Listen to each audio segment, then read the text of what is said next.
Welcome to Final Fantasy Weekly. I'm Drew Kreisman. And I'm Ira Kreisman. And on this episode, we continue our conversation on Final Fantasy Tactics, the War of the Lions version in particular. And we are at the beginning of Chapter 4.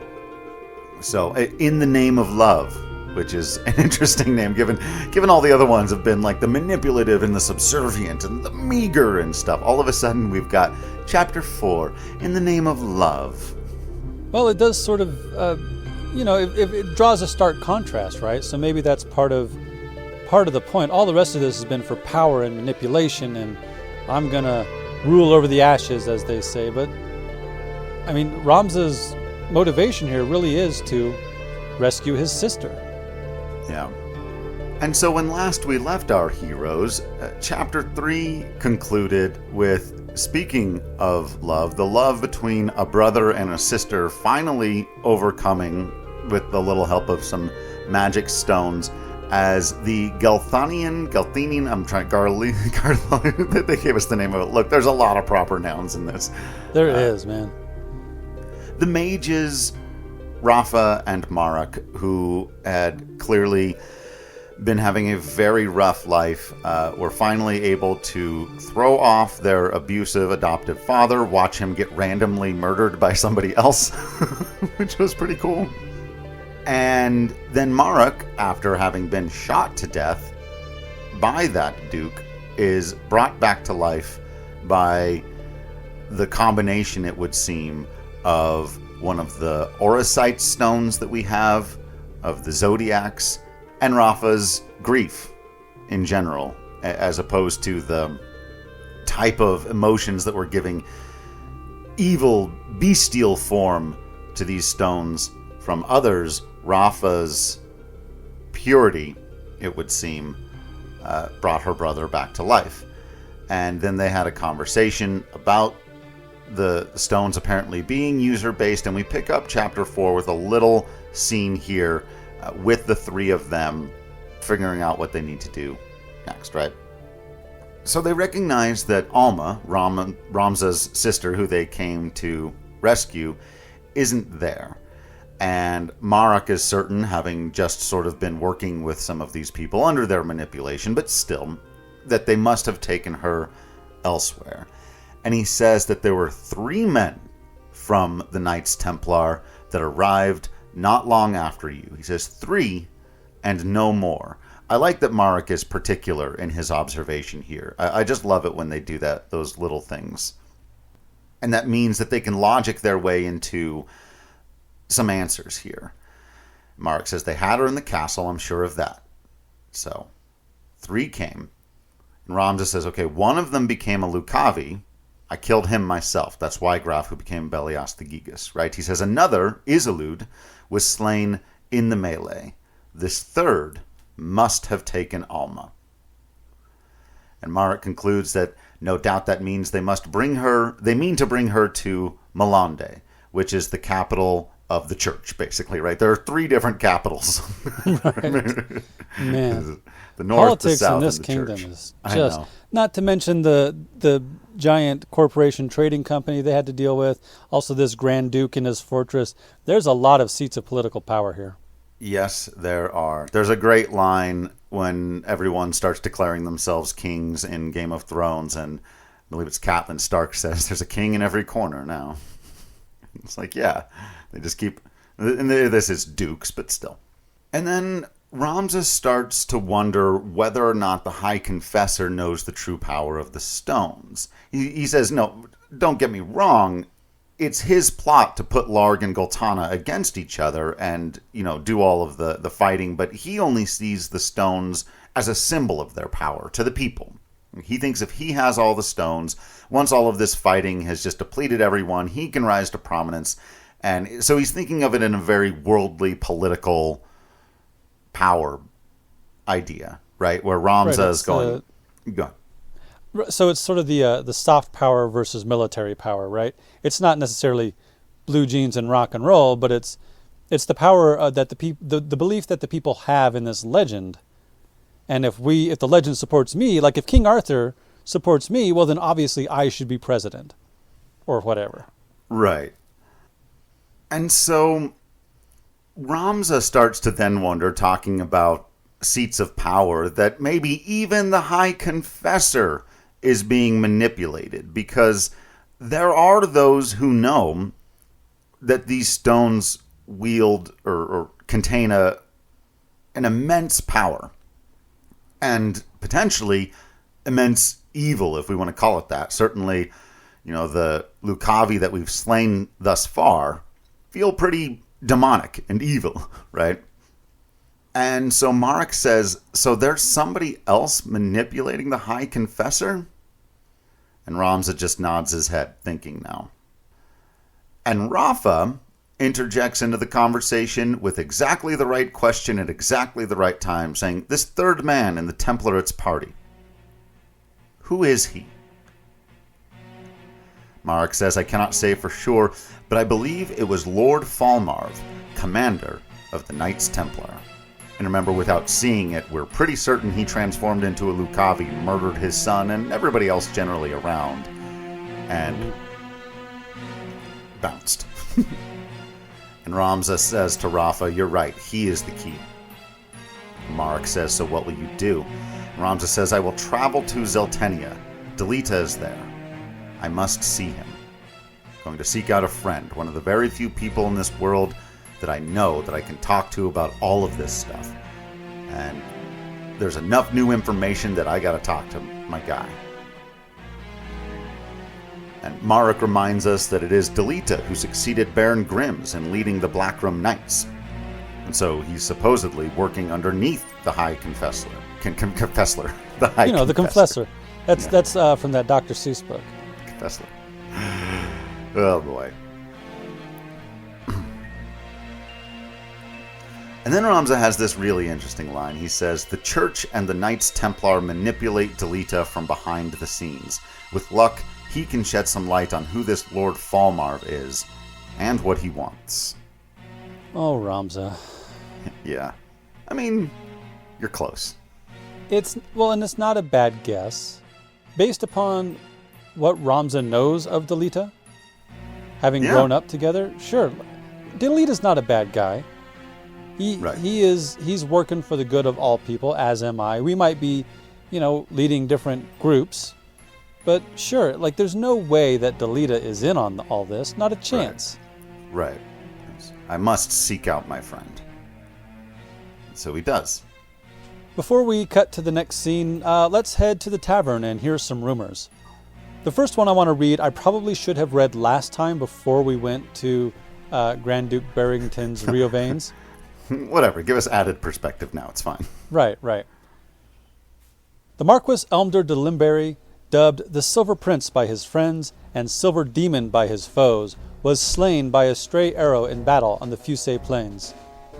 Despite his noble title, he was a popular figure amongst the common people and a devout member of the Church of Globados. A steady stream of mourners pay respects at his grave. He was a steadfast general of Duke Goltana's, and it seems a certainty that his death will affect the war. Now the trick here is that this rumor came about. You could have read this rumor before we ran into the Marquis Elmdor at Rio Veins Castle. So he was slain, and then he shows up. What happened? I don't know. Do we know anybody else who's been so far injured that they came back somehow? Right. So we already know from our last episode, when we run into Elmdor, he's with Fulmarv, and he's one of the Lucavi. So you can get, there's another something you can read somewhere that explains that because he held the Gemini Stone when he was killed on the battlefield, his body was spared, and the Lucavi took over.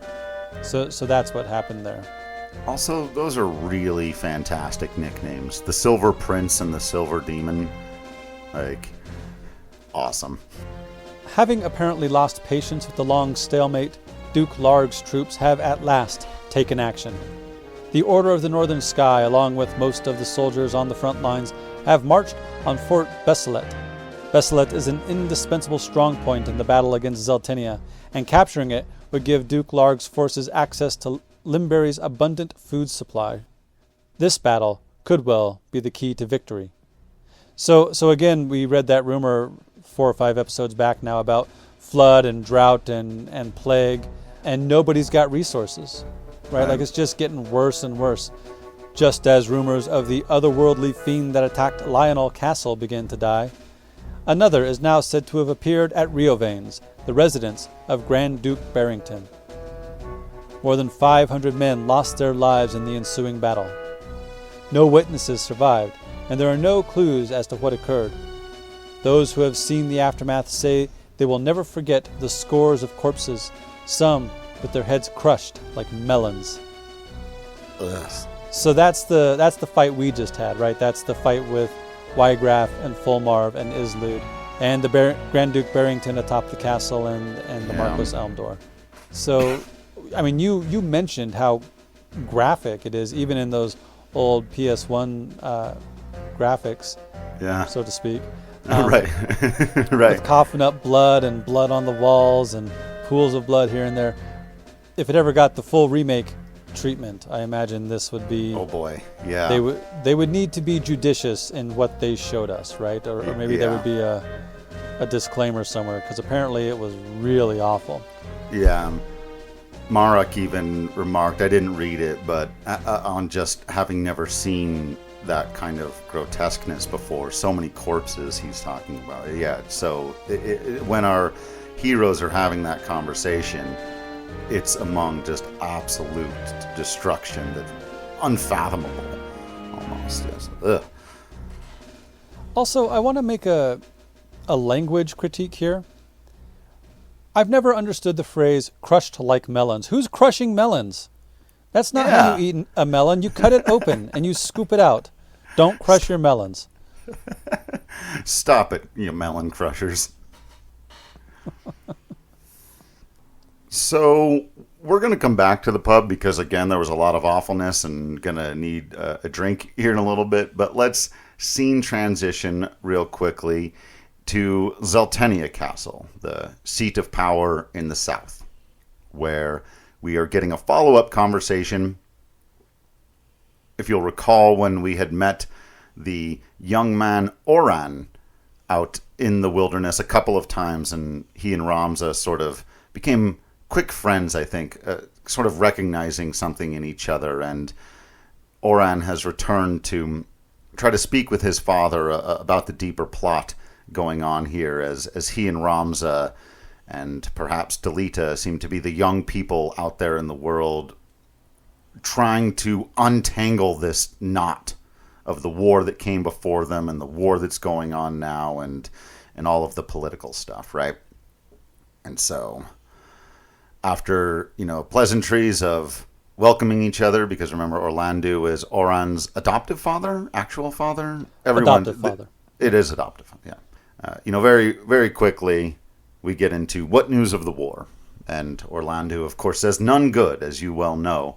War is a dirty enough affair, he says, when you know who your enemies are. But this, he says, would my good name were our only casualty. So apparently the Thunder God Cid has taken a hit in the reputation department. I guess because he hasn't won the war, and they're at a stalemate and everyone is starving. Well, and the nobles all think he's a coward because he won't just crush his enemies like melons, I guess. Right. Not into the whole melon crusher situation. And Oran says, I should think Duke Gultana's name in greater peril. They say his other lords' bannermen remain here only because you do. So Oran, is getting right into, are we sure we want to keep doing this? Are we on the right side? That's kind of treason, what he just did. Yeah, well, and he's honoring Ramza's request, right? He said, I'll talk to Dad about this. Mm-hmm. And he's kind of doing it in a roundabout way, but yeah, you're right. This is dangerous talk. And Orlando chastises him for it. Leave such foolish talk to fools. When a member of House Orlando pledges his lord fealty, he honors that oath, though it cost him his life. Which is, man, this is difficult and frustrating and wonderful and amazing and difficult. Because in this world where everyone is backstabbing everybody else all the time, there is something to that loyalty of house name, House Orlando. It means my father and my grandfather and all of those before him. And when we swear our oath, we honor that oath and we do not break that oath. And like, yeah. Yeah, absolutely. But Though, yeah. yeah, you Well, you do the second half. But if the people to whom you gave your oath are not honoring their oaths to, for example, take care of the common folk, keep bridges, tunnels, roads working, make sure everyone's got enough to eat, not always murdering the peasants for being peasants. Like, it's important to keep one's oath, but it's also important to keep the government functioning. I mean, the war is not helping anybody, and he knows that. The war is making things actively worse. There's wildfires, there's droughts, there's too much rain, the crops are failing, there's going to be plague, there's going to be starvation. Right. Like, your oath means something, but their oaths have to mean something also. The social contract exists for all of us. Got a pull from Game of Thrones again. One of my favorite scenes in the entire run of the show comes when Jaime Lannister is sitting in a cage somewhere, just like in the absolute filth. And somebody, I think Catelyn Stark, says that, he's a man of no honor or something like that. And he starts talking about honor and the oaths that he's sworn. And, he's such a schmarmy. He's on the opposite end of the spectrum of his thinking about loyalty than Orlando is here, right? But he's making the counter argument. And he says, there are so many. Honor your father, obey the king, protect the people. But what if the king massacres the people? What if your father despises the king? What if the people rise up again? So it's just oath after oath after oath. And like you're pointing out, at some point, don't you have a responsibility to the people starving in the street? The people dying under your banner in the battles that you keep sending them off to that you can't win. But Oron, obeying the customs, apologizes and says, I spoke overmuch. And then Orlando lets him off the hook, says, words are wind. And tells him, now report your news. But Ira, and we've talked about this before, like, he just basically said customs, honor, tradition. Well, customs, honor, and tradition would dictate that you turn your son in for having just suggested that the Duke, essentially your king, is wrong. Yeah, I wonder if... So he's not going to obey that tradition for his kid. Right. And we've talked about how the people manipulating Ovelia understand that she's not... they are using that she is not actually who she thinks she is, or was not born as she thinks she is, to manipulate her into doing what they want, and that the royal line means so very much that we have to protect it, and everyone has to listen to whomever is the scion of it, except, of course, that it doesn't matter at all because we're going to put this false Ovelia on the throne. Right. So I wonder if I think it might be partially that, like he knows what he can bend and what he can't, but also maybe just a warning. Like, look, Oron, I understand what you're saying, but you got to be careful what words you say out loud. Yeah. So Oron gets back to the report, the matter at hand. Says, the crystal discovered beneath Gog, the stone the late cardinal found in the ruins of Zeltenia, both Aura cite for true. By all accounts, the Knights Templar at 2 are passing busy, though the object of their labors I cannot say. Well, both of your news have to do with each other there, Oron. The stones, yeah. And then Orlando asks, what about your ears in Melande? He says, they hear, but dead men tell no tales, he says. Brutal. So, essentially, I sent spies to Melande, and none, they're all dead now. So, the church, apparently found them. And he says, if only we had some evidence of the High Confessor's plot, we might be able to compel a peace. And then, Orlando starts pacing and pulls out a stone and, thinking and stroking his beard, presumably. Yes, very contemplative scene.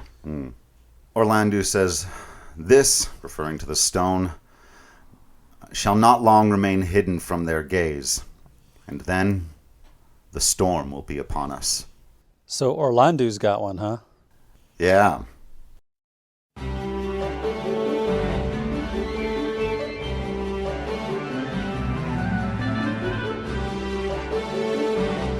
On the road to meet up with Delita, back with Ramza and a growing company of heroes, which we're going to get back to in a minute. This is starting to get to the part of the Final Fantasy game where things really open up and become a bit more, open. And the party grows immensely at this point, too. It reminds me a lot of the second half of Final Fantasy VI, where you go around and collect all the characters again, and in this one it's a lot of them for the first time, but like Rafa and Marek have just joined the party, right? So they're along. You've got Agrius and Mustadio and Luso from not too long ago, if you're playing the War of the Lions version. And along the road we are accosted, as often happens in this world, by another Knight Templar. This one a woman who yells at Ramza immediately, "You slew my brother!" So Ramza, has been in this situation before. Wait, what? Yeah. Your brother? Who? What? Damn it! That is an unfortunate situation to have been in before, because Ramza's killed a lot of people at this point. Yeah. Lots and lots of enemy soldiers and enemy brigands and enemies who maybe shouldn't have been enemies, and right. Like for not wanting to fight. Well, we made this comparison last time to Wolverine, right? He's really good at doing this one thing. Right. So she says, "Do not play games with me. I am Beowulf Tengil." I took a swing at it.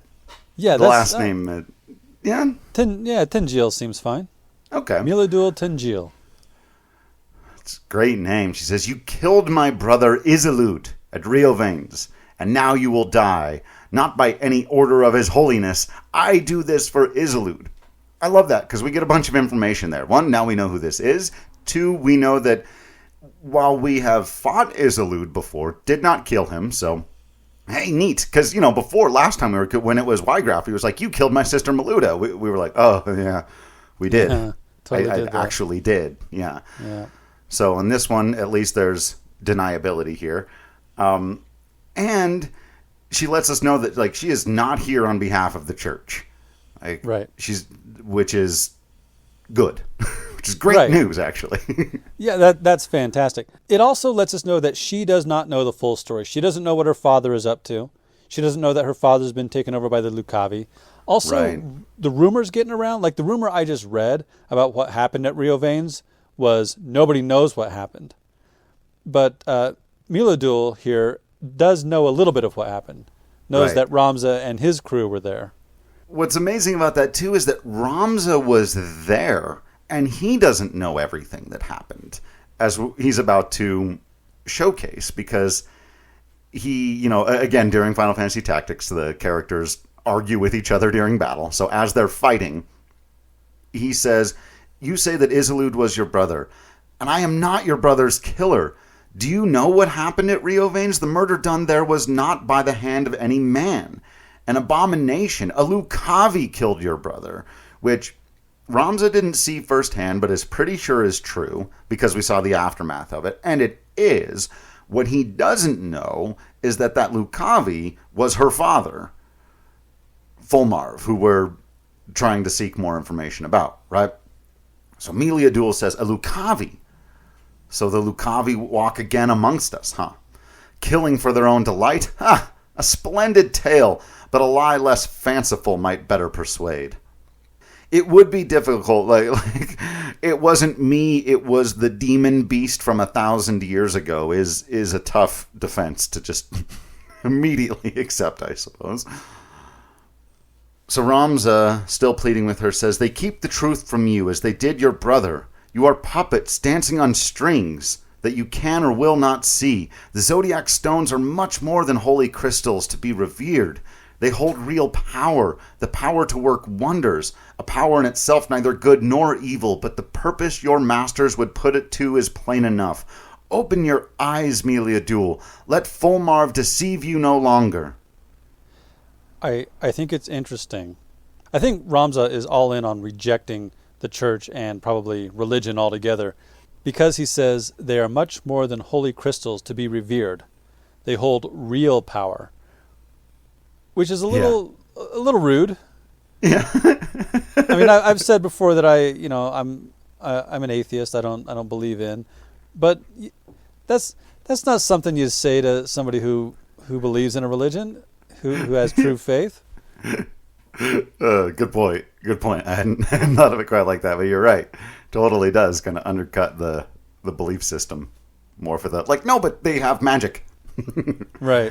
And I like what you pointed out that Ramza has got a pretty good idea of what happened, but he doesn't know what we know even, right? That's the literal definition of dramatic irony, which is really cool. I like that they keep pulling this off. And then Meliadul reveals that she's got some information he was going to need because she says, "You are a fool indeed. My father would never deceive me so." And Ramza goes, wait. Lord Fulmarv is your father? So, yeah, dude, you don't know everything either. Oh, man.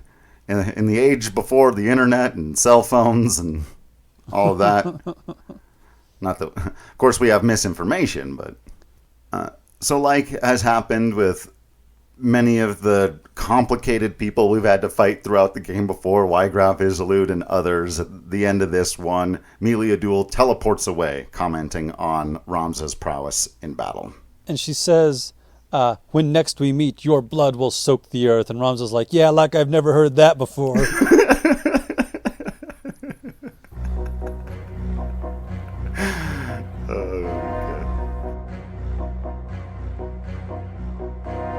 So at this point, we'd like to do some of the side content in the game because, one, this is when you can kind of branch out and do a lot more of it, like I was talking about a lot of these Final Fantasy games. 2/3, 3/4 of the way through really open up. You can go exploring, do some interesting things before you complete the game. And so we figured now would be a good time to talk about some of these before we really start getting into the end game of the story here, so we can focus on that in a straight line, right? So one of the really cool things you can do is pick back up on the Mustadio, Besrudio, Ancient City of Machines plot from a while ago. Remember, all that stuff was kind of talked about and then just sort of dropped in favor of demons massacring castles and all of that. So now we're at this place where Ramza can go back to the clockwork city of Gog with Mustadio and Besrudio, and they come upon Besrudio, who has apparently discovered a device, this kind of big round iron ball. Yeah, they don't know what it is. Absolutely. Look at this neat thing I found in an abandoned city. Yeah. Cool. There's a lot of that. Didn't I showed you some of that stuff in Horizon Forbidden West, right? With those guys. Yeah. Yeah. Look at this cool stuff. Oh, neat. And Besrudio says, "Unearthed just as digging began on Tunnel 57. I thought to disassemble it, but I haven't the slightest inkling of how to begin." Mustadio says, "An iron sphere. Curious." And as Ramza approaches it, a light emits from one of the zodiac stones that he has, as though it's sort of communicating or it's back and forth with the iron ball. And everyone's like, "Oh, what was that?" All the scientists in the room. "Well, that was interesting." Let's create a hypothesis and try it again. Right. And so they remark that it seems to be reacting to the aura site, and Besrudio notices that there is a most peculiar symbol written on the side. And you can actually see that it's the zodiac sign for Aquarius. And they just kind of leave us with that scene for now. We'll have to come back as Besrudio will be left to his tinkering. And I really like that we're hitting this theme again of magic being used as a power source, right? It's not just about throwing fireballs at your enemies or healing wounds. It's also right. about making machines and clean water and that sort of thing. So right. we've seen this before in Final Fantasy. We'll see it again. I like it. It's a neat thing. So again, if you find yourself in the royal city of Lazalia, as we happen to now, because we're traveling around Ivalice in search of rumors and fine drink and interesting people, and we can find all of those when we come to the tavern in Lazalia. And a scene will just sort of automatically play, and the tavern master, which is a great title. Like, call me a bartender. I'm a tavern master, damn it. Hey, good day. Can I interest you in a drink? And Ramza orders milk. I love this. This is hilarious. They didn't need to do that. Captain America shit. Yeah, that's fantastic. He doesn't need the hard stuff because you know what? Life is hard enough. God. Might be attacked at any moment, so I'm going to need to keep all my wits about me. Dude, if I lived in this world, I'd never be sober. I'd be Tyrion Lannister the whole time. And actually, the tavern master comments on that. He says, "You've seen your share of battle, haven't you? But most men who live that life come in seeking all sorts of spirits. Drinks, not, ghosts to fight. Gotta clarify in these worlds." And then, as Ramza is sitting at the bar with his milk, and actually in this scene, it's a really cool, just still shot of the tavern like we've seen before, but just populated by a lot of more interesting looking people, just kind of bent over or the table or like leaning, very casually talking shop. And I love the way it's presented. And so Ramza starts eavesdropping on a monk and a squire having a conversation. The monk says, "You mean to say that the stories were true? There are monsters in Gulland?" The squire says, "Hordes of them, causing all sorts of trouble. They had to close the mines." Monk says, "Times as these, knights are too busy slaying each other to deal with beasts." I like that because I like the idea that knights in this world should be working to protect people from, the harsh, dangerous, monster-filled world out there and not killing each other, right? Like we are meant to band together to scrape out a living on this pretty hostile planet, and we can't get our shit together enough to figure that out. So I think that's especially interesting because in the Tactics Advanced games, that's kind of the purpose of the guilds and such, is to band together to go on these missions, not just to collect stuff, not to kill the enemy, but rather to protect people from the monsters. Right. And then also, as we'll see in other iterations of Ivalice, the squire says the town has raised a call for hunters. So we see that as the sort of official knights of the land are all engaged in, as the last guy said, killing each other. They have to call upon hunters and warriors of light from round the world to come to their town and save them from the beasts, right? And so the tavern master, who is eavesdropping on Ramza, eavesdropping on the conversation, says, "You can swing a sword, aye? There's good coin to be had in this." And Ramza says, "I care not for coin. I would go to aid the people in their plight." With my milk. All right. I know. Come on, man. Like, he's feeling himself, and why not? Yeah, absolutely. It is a bit, I don't know, I feel like this scene sort of lays it on a little thick, but that doesn't mean I don't like it. No, it's great. And again, and the tavern master, speaking of laying it on a little thick, goes, "Man of honor, are we? Few enough of those these days. If only Lord Barbaneth were still alive, he'd do something about it." Like, all right. He just happens to shout out Dad. It is great, though. He would be revered in this part of the world. And, but like you said, little on the nose. But now Ramza's like, oh, man, my dad would do something, wouldn't he? So there's a little more back and forth between the monk and the squire. And the squire says that the beast of legend is what is haunting Golland, the holy dragon. The tavern master goes, all right, Ramza, you're getting in on that, right? And he goes, yeah, at least if I know if the talk is true. Tavern master gives him a, Gods be with you then. Sure. Yeah. Which ones? Because lately religion's been in a tough spot. Sure. And as Ramza begins to get up from his stool and head out with his head up high, assured of his incredible honor, a stupidly gorgeous man enters the room. He's got the blonde, slick back hair, the long white cape, beautiful suit of armor that just charisma is dripping off of this guy. You wanna do a casting real quick? Who do you think's pretty enough to be this character? Let me think. I don't know. I'm terrible at this sort of thing, which is why I put it on you. I mean, he's not too far off of Brad Pitt's look as Achilles in Troy, if you just wanted to kind of cross-apply something, right? I feel like he's a little gruffer than that. Is this version of, spoilers, Beowulf? But, yeah, if you're gonna write a character of legend into your story, you might as well have him walk into the room and immediately look like, is that guy a character of legend? That guy looks important. How can you tell? I don't know. He's very good looking and all of his stuff is shiny and clean.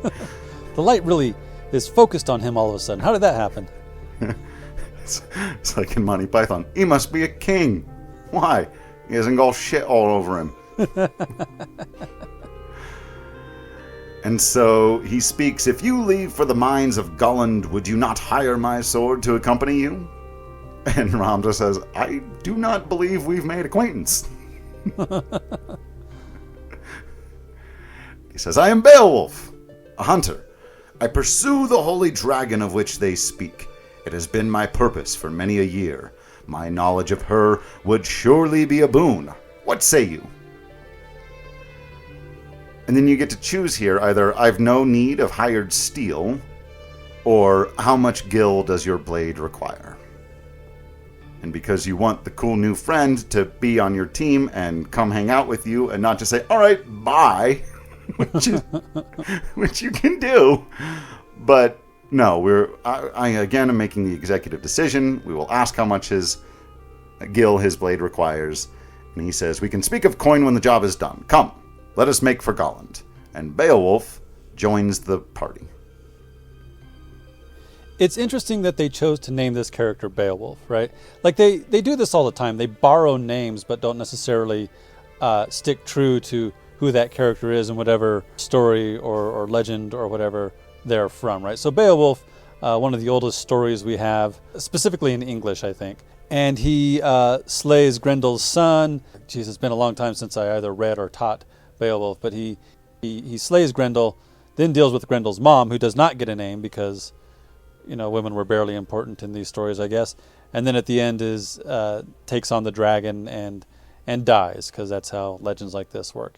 So yeah, that Beowulf deals with the dragon is there and interesting, but they definitely put their own Final Fantasy spin on it. Right.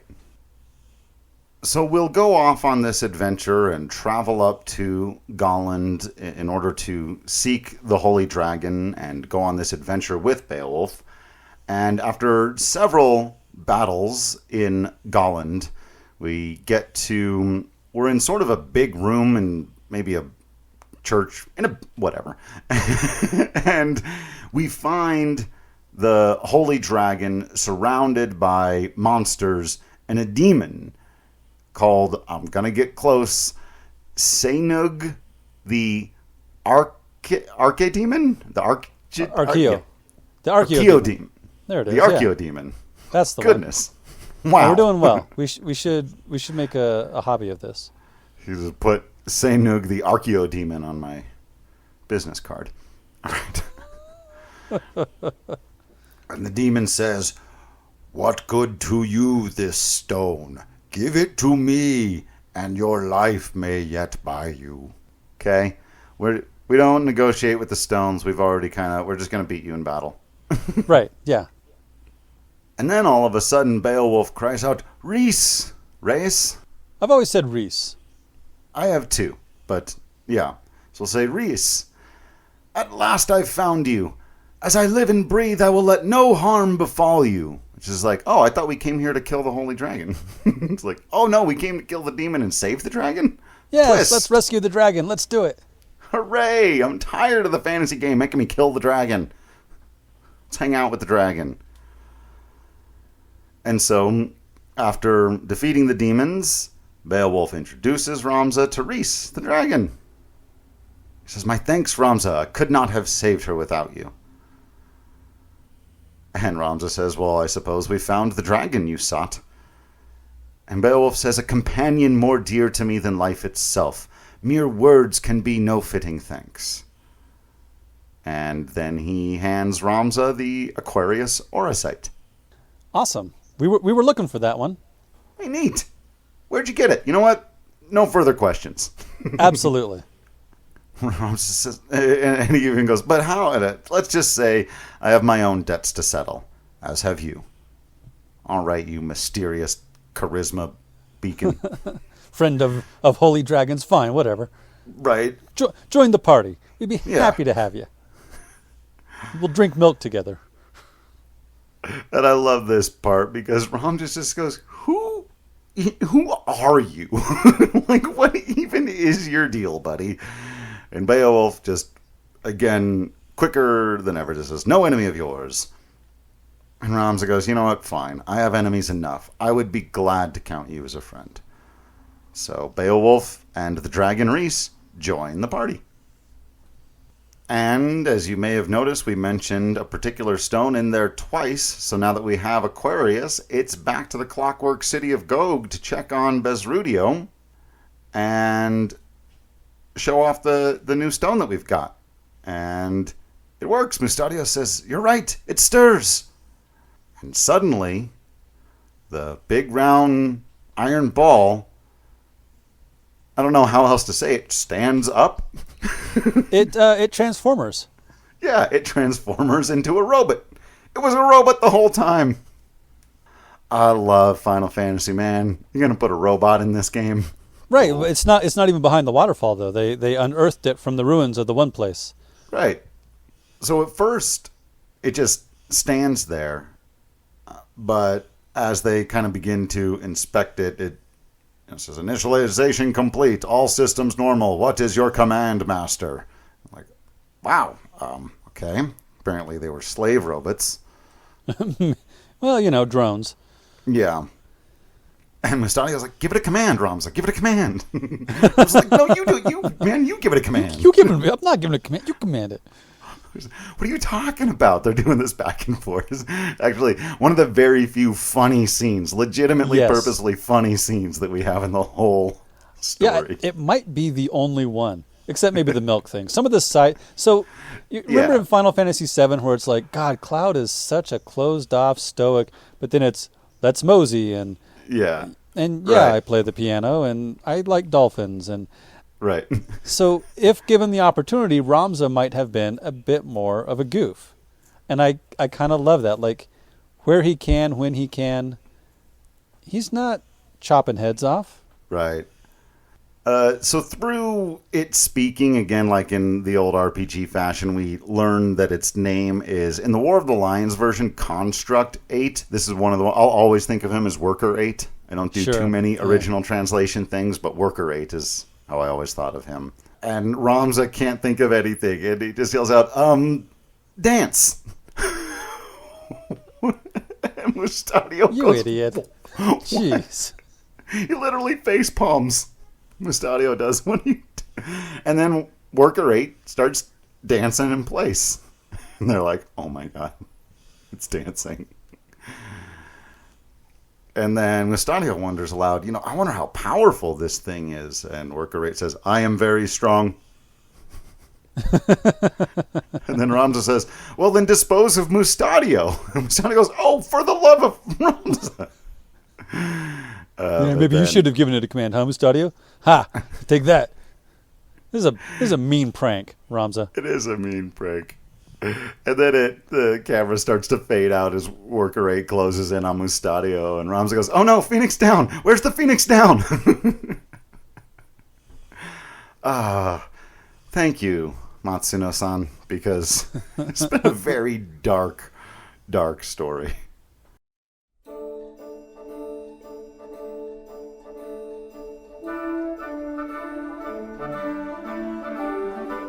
Alright, our next optional sequence is similar to one we had earlier with Luso, where we get a character from a later Final Fantasy game put into this one on its re-release as War of the Lions. And again, it doesn't have a whole lot of impact moving forward. It just reminds us that Balthier from Final Fantasy XII is amazing. And speaking of charisma, it's like, this guy rules. But like with Luso, we just kind of happen upon him in trouble. And everybody else in this game, for that matter. Ramza has his superpower of happening upon people in trouble.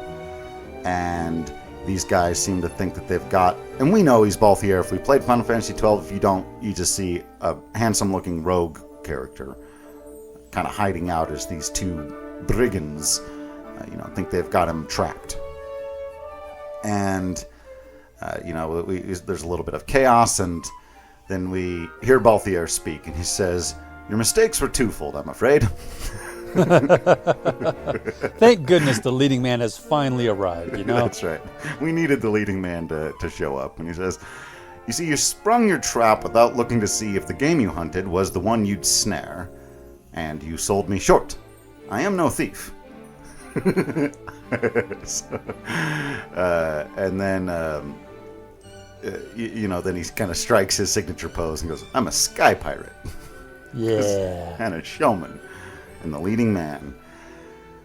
And says, "Now that we've dispensed with the pleasantries, tell me where I'll find the cachet of Glabados." Ramza says, "The cachet of Glabados." Was ist das? And Balthier basically fights these guys off, and Ramza shows up and to help alongside during the battle. Ramza basically concludes that Balthier must be looking for the stones. He's a treasure hunter, right? And so that's probably what he's after. And basically says, you're better off not searching for the cachet of Glabados, which is Orosite. The road is fraught with dangers you cannot know. Balthier says, "Who do you think you're talking to? The leading man never balks at a little danger. Though this does have more of the feel of a cameo role. Nonetheless, I have my reasons for seeking that particular treasure. I found it once, laid my hands on it. Look where it's gotten me. If I find it again, I can put things back as they were. And since you seem to know something about it, you've gained yourself another traveling companion." Not unlike Kate Sis saying, "You know what? I'm coming with you, whether you want me to or not." There is a way to do that, right? I do love that this is kind of a head fake, too, toward, how did he get here? Some sort of magical shenanigans? Maybe the fact that he laid his hands on a stone is... He says, "Look where it's gotten me." Does that mean... Is that how he got here? Right, so... Balthier then says, "Not to worry. I have some experience in chaperoning children." And Ramza's like, "I'm not a kid." Yes, they all say that, don't they? Ramza does his best to give him back a little bit. He said, "Yeah, you say you're a sky pirate. Would you have me believe that you can fly? I see no wings." Ooh. Yeah, well, no airships, right? Not in this game. And Balthier has the great line of, "I seem to always find myself a pirate without a sky. At this rate, I'm like to forget how to fly altogether." So that one kind of cut deep, because he doesn't have an airship. And there aren't any in this world. And so Balthier is lost in a couple of different ways, despite him always seeming like he's 2 steps ahead of everybody. So we can join Beowulf on another little quest here. We learned that there was a rival mage of sorts who hated Beowulf and cast a curse upon him. But Rhys, this dragon, in a selfless act of love, jumped in the way and got hit by the curse instead. And that's why Rhys is now a dragon. we come to find out that the curse can be lifted by the Cancer Stone. Oh, there's a fight here with Worker 7. Right. So that's where or Construct 7, excuse me. So that's where Sure. we get to know that, more and more of this is being unearthed. But once you defeat the enemies in here, Reese is able to break the curse and comes out as a woman. And so now you maintain her as a character in your party. And she maintains some of her dragon abilities. So it's interesting, I think, in Final Fantasy IX especially, the Dragoon gets a couple of abilities named after Reese. So this is the holy dragon who saved her beloved and then was returned to human form, persists throughout the games, and I kind of like that. And another reminder of the title of the chapter of this part of the story, In the Name of Love. Absolutely. And Rams is getting rewarded more and more for having helped people he's only just met. Right, right. It's paying off now. So it's back to the clockwork city of Gog to tinker with things, because now we have more stones and more friends, and Mustadio and Ramza are just almost literally playing with fire. And Mustadio says, "You don't suppose this one will metamorphosize as well, do you?" So what do we think happens now? Get another transformer. Walk up to another machine that they've discovered and start waving stones at it, Okay. And it begins to react. And they go, oh, lightning strike and whir, whir, whir, and big loud noises.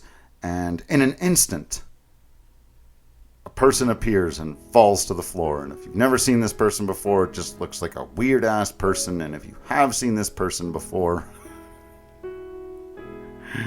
he's got the spiky blonde hair, the sword. It's a Cloudo. It is. They put Cloud in this game, man. They put Cloud Strife, the main character of Final Fantasy VII, in this game. And I think actually the more we go back through this, and as we're doing these in order now, I'm starting to realize that yes, Ivalice is very much a place that people get transported to when they exit their own dimension. Like Balthier, Cloud, Beowulf. Beowulf might be from this world, but I don't know. I don't know either. It's not clear, and I think that's fine, right? Like, is Luso the Luso from Tactics Advance, or is he this world's version of it? Balthier clearly is unstuck from his place, it would seem, and is this meant to be the Cloud of Final Fantasy VII? When he fell on the life stream, did he end up in Ivalice? Maybe. I'm not sure he would remember. I'm not sure he would know. Right. Or think more of it than, I had this weird dream about this medieval land when I was out, Right. And he remembers his name. Here, at least, he knows his name. Back with Tifa, on the planet of Gaia, even that much is asking a lot from him, right? Right. So, it's this game is about a lot of things. It's kind of about the War of the Lions, but really it's about Ramza and him trying to protect the people he loves, his friends and his family, the best that he can. And so that Cloud is here, and that's really kind of his goal too. Like, oh my gosh, look at these people who think they're my friends. I don't care, except I really, really do. Yeah. So yeah, I like that he's here, even if it's just, as Balthier said, a cameo appearance. Right, exactly.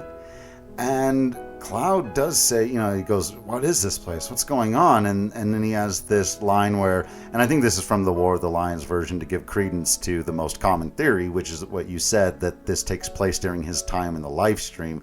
He says, I remember being swallowed by a current, a great stream. And then, to these people, they would think, oh, he fell in a river and hit his head and lost his mind or whatever. But it's like, no, I got sucked into the live stream and showed up in Ivalice, you guys. This is wild. Just wait till Dissidia happens. Yeah, right? It's going to get... The interdimensional stuff's going to go crazy. And Besrudio actually remembers reading something in a volume that they found from these ancient texts, something called a transporter. So maybe a device for teleportation across dimensions, across the very fabric of time and space. Cool. Chrono Trigger reference. Yeah, maybe. Basically. Bezrudio says, I mean, look at the way he's dressed. This is a weirdo. He's got to be from another dimension. And then Cloud comes to, remembers his name, all of that. You know, I'm Cloud. I'm Ramza of House Beowulf. Cool. Whatever. So Cloud, in a very Cloud-like fashion, isn't paying attention to any of these people, doesn't care about the introductions, and just starts wandering off, basically, and saying, I got this weird feeling in my fingertips, and it's really hot here, and stop, Sephiroth, no! And they're like, what? Huh? Like, we got to get away from this guy. Mustadia says, he is not stable. And Cloud, just muttering a bunch of nonsense, bounds out the door. And you're just like, okay? This would have been the perfect spot for another Xenogears reference. Right? Xenogears! And he leaves. What? It's too many crossovers. And so the gang kind of runs after him. I mean, you can choose not to. You could actually leave it there and never do the second part of this. But we pursue Cloud, and we find him on the streets of, I'm going to say, Salgidos, kind of a small town outside of Gog. And he's just wandering the streets when he happens into a familiar face. Now, I have to assume that she's not who we think she is. She's not who she looks like. She's not displaced by the time the live stream, right? Well, they do call her Aerith. Oh man. So is this Ivalis' version of Aerith? Or does Aerith exist in multiple dimensions? She a Nexus being? Yeah, this is the one. This is harder to explain, right? Though she would have been in the live stream by this point as well, I suppose. How she would have gotten there is a little bit shakier than the Cloud excuse, I guess. If we assume that she is, in the live stream, and we know now that she exists in more than one dimension, in more than one version of events, if you were Aerith, and you saw Cloud fall into the live stream because that's where your consciousness was at the moment, and you saw him go to the war-torn land of Ivalis, would you not maybe step in there with him briefly to try to help him out a little? Yeah. And so they reenact the famous scene from 7 where she offers to sell Cloud a flower for a gill. And he's just kind of like, what is going on? She says, is there something wrong? Do I look like someone familiar? Cloud says, no, never mind. And then they are accosted by ruffians. Well, Cloud knows what to do with ruffians. Yeah. And this is when they name her. He says, we've been searching for you, Aerith. Thought you'd kick away, huh? Oh, hawking flowers again, huh? I see. Always working so hard for your mum. Oh, which one? Again, we're just getting shout-outs here. Elmira's here too. Yeah, is the whole gang here? Is this alternate dimension stuff? But yeah, this is trippy as hell. And then I have no idea what this is about. She says, please, 10 more days. Even just a week is all I need. Which again makes it seem more like she's an Aerith who grew up in this world. Or maybe there's multiple versions of Aerith. If this is so trippy, this is so trippy. Right. And then they make it clear she's passed on due payments and stuff. So here's the arm of capitalism. They can't, even in a different dimension, they can't escape the arm of capitalism coming after the poor people. And, Cloud's not going to have that. Right. Yeah. I mean, that was a big part of that game, right? Oh, you're Shinra, huh? Come here. I want to have a conversation. Yeah. And he gets his Charlton Heston moment here. Get your filthy hands off of her. Yeah. So, there's a fight and they run off and then they fight and they run off and Ramza and crew arrive and help with the fight. And then after the brigands have been dealt with, Cloud says to Ramza, I've lost something very important. I've not been myself ever since. Who am I now? What should I do? How How can I stop this pain? And Ramza says, Cloud, there are people waiting for you back in your world. Am I not right? With the power of another stone, we may be able to return you there. Or maybe if Tifa can put your memories back together, or whatever. Mm-hmm. There's going to be a lot of moving parts here. Right. And then Cloud says, let's go, Ramza. I can't stay here. I have to get there. To the promised land.